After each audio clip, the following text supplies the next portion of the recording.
猴哥被猫揍了2巴掌，立马叫兄弟们前来报仇。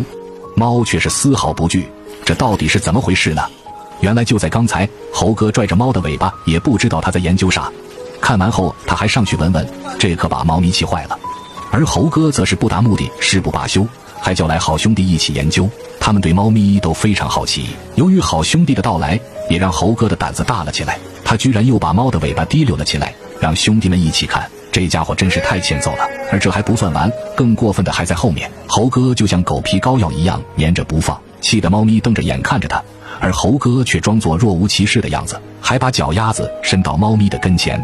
看到猫咪一直瞪着眼，这家伙居然把屁股扭过来让猫咪看，而且还悄悄地把尾巴下垂。不一会的功夫，尾巴顺利压到猫咪身上，可是猫咪没有任何反应。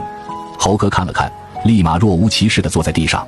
他看到猫咪还在瞪着眼看他，于是又站起来把屁股撅起来让猫咪看，而猫咪还是瞪着眼一动不动。猴哥可没有放弃，他坐下悄悄地把脚丫子伸了过去，然后看猫咪的反应，可是猫咪始终都是一动不动。此时的猴哥还没有意识到问题的严重性，还在继续作死。猴哥换个姿势，继续用脚丫子悄悄地靠近。此时的猫咪还是一动不动。猴哥装模作样地巡视四周，好像在说今天的天气真好啊。猴哥刚要撩起猫咪尾巴，看到猫咪还瞪着眼，于是他决定离开。没想到猫咪上来就是一巴掌，摄影师看到也是惊呆了。猴哥挨揍后气得龇牙咧嘴，立马叫兄弟们来报仇。